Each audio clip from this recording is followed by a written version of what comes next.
We responded to an apartment building when the caretaker had called us. His initial report was that he went to go check on a room because water had been reported flooding into the hallway. He informed us that there was a deceased lady in the tub. He said he had saw her and immediately backed out without touching anything. We entered the room and it was filled with steam. The humidity had started peeling the paint off the walls in sheets. There was also the smell of cooked meat. Upon entering the bathroom, we found the supposed deceased seated in the tub with the hot water running. From the looks of it, she had been there a while. The skin on her body all the way from toes to sternum had started separating. Much like the paint on the walls, it was bubbled and coming up in sheets. I checked for vitals while someone turned off the water and the others went to go get a bag and radio for a can. I almost shit my pants when I found signs of life. The lady had a pulse. She wasn't really responsive, but she was breathing shallow, had a heartbeat, and was looking at us. We had to get her out.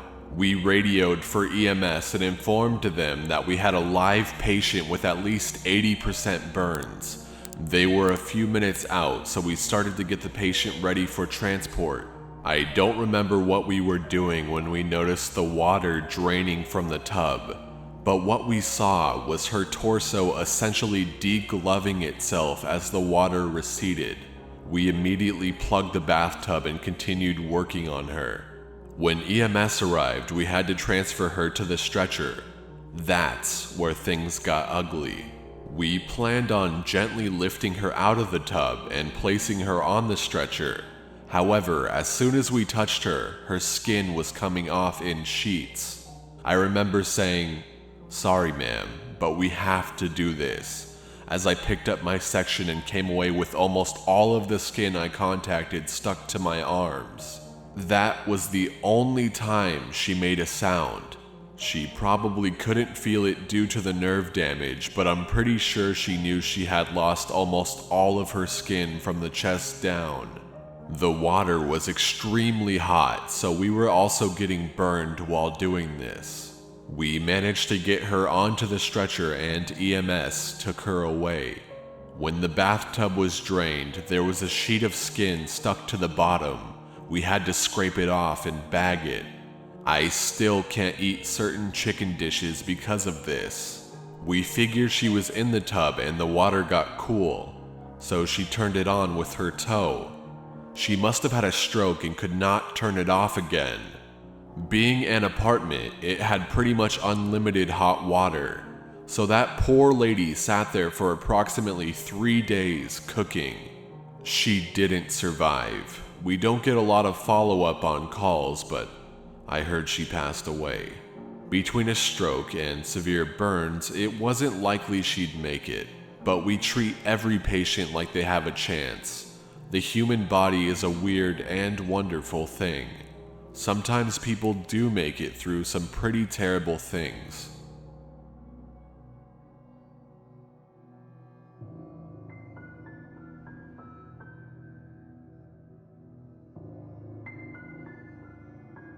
I had one call where a nice enough lady was going from psych ward to psych ward at hospitals about 2 miles apart. She was nice enough in what broken Spanish I could use to talk with her. She kept holding her stomach and saying muerta and mucho dolor, which is death or some conjugation of, and much pain, which wasn't too creepy until I started reading her paperwork. The gist of it was that she was having hallucinations of essentially a grim reaper following her and disemboweling her. She had also had some surgery for an abdominal injury that was literally documented as a mild evisceration that did not appear to be self-inflicted, and she was adamant that this reaper figure did it to her.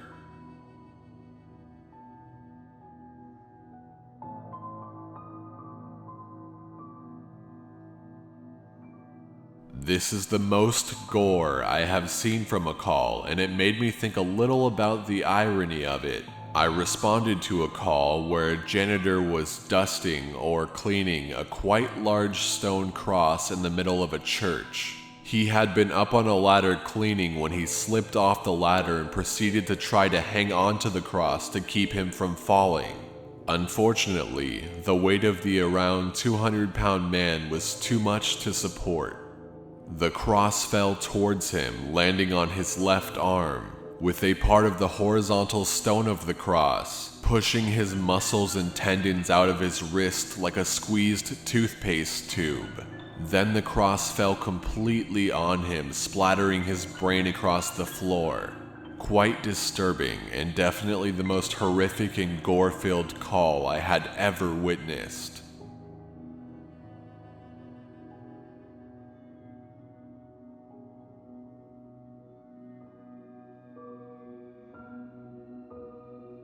On a Halloween about 4 years ago, I was working a shift with a good buddy of mine and we got a run for an unknown medical.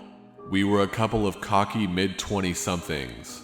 On the way up the elevator, we got caught up in an argument over A's versus Giants Bay Area baseball. We almost blew off the security guard when he was opening the door to some random apartment. "Oh, she's definitely dead," the guard said, and we were instantly like, what? Usually the cops get to this sort of thing before us. Plus, we had no idea a dead body was involved. Yet, there she was, reclined in a lazy boy with her feet up all the way in a position of comfort. Her eyes were rolled back and mouth agape, just like in the movies. Over her head was a translucent plastic bag taped neatly around her neck. I don't know if it was the combination of reclined death and a lazy boy, a nonchalant plastic bag, a possible murder, or the fact that it was Halloween, but that was a creepy scene. I think we actually had a shooting and a stabbing on that shift as well.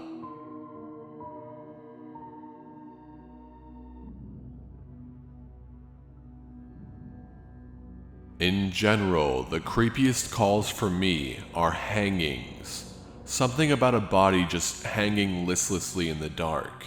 The last one I had we were dispatched to without lights and sirens, which itself was weird. We ended up at a Safeway with a bunch of cops who had no idea where the hanging was. Apparently, the guy who called it in was casually shopping in the produce section. This guy mentions to us that the body was at a construction site across the street.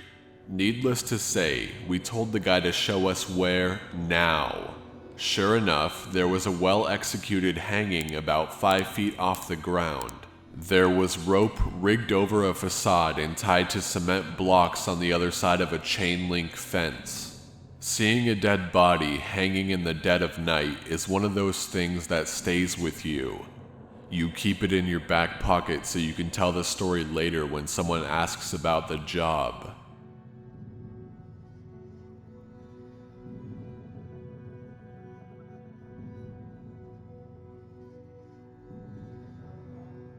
Police officer here. If a paramedic ever goes on a creepy call, we usually show up too. Worst I ever saw was a suicide via slit wrists. This woman was clearly struggling mentally. She went into her basement and started sawing at her wrists horizontally with a rusty hacksaw. She bleeds a good amount and then she starts walking around the house. She wasn't dying quick enough, so she sat down in a chair in the middle of the living room and started going at her wrists again, this time with a pair of scissors. I was the second person inside the house. It looked like a massacre. We searched the house, top to bottom, fully expecting to find multiple dead bodies in there. I've never seen so much blood in my life. Every single room had a trail of blood in it. The woman was found on a chair in the living room. Rigor mortis had contorted her body in a really strange, unnatural pose, and her face was haunting. Literally the stuff of nightmares. Her wrists had huge chunks of skin, veins, muscle missing from them. Saying she slit her wrists is inaccurate. She ripped them to pieces.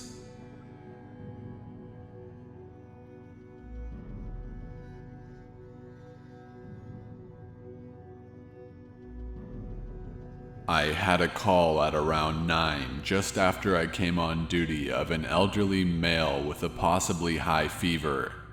Not a whole lot of info, as the caller was his elderly wife who, according to the dispatcher, was, quote, hard to understand. Anyway, we head out and get there 7 minutes or so later. As we go in, the wife is sitting at the kitchen table just inside the door, so we ask her what's going on. She answers that he, quote, has been complaining he is too hot all morning. We go into the next room, which is dark due to the curtains covering the windows, but there is enough light to see a dead man sitting in a chair.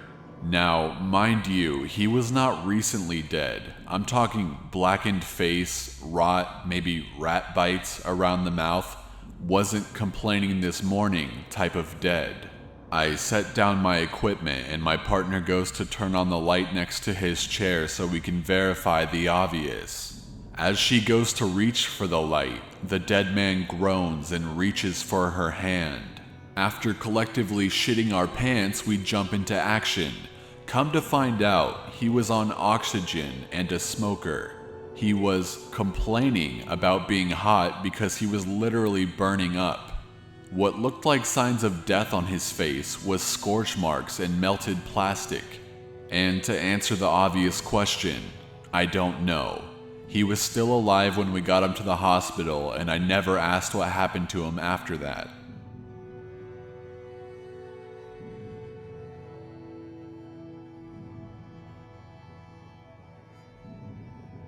I have been on some creepy and depressing calls. One particular call that I remember was getting dispatched to a 96-year-old female with rectal bleeding. It was almost 6 a.m. and when we entered the residence, the woman was yelling, "He raped me," over and over again. Finally, the story came out that she had gone outside to get her paper, and some guy had emerged and followed her inside, raped her anally, stole all her medications, and then fled.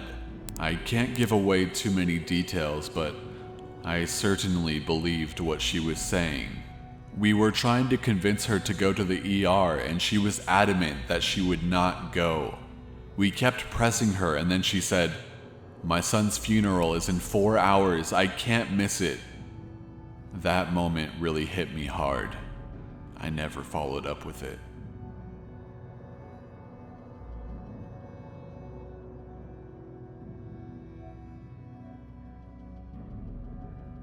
I've had a ton of cases that some would consider creepy, like ones with schizophrenic patients laughing and talking to people who aren't there.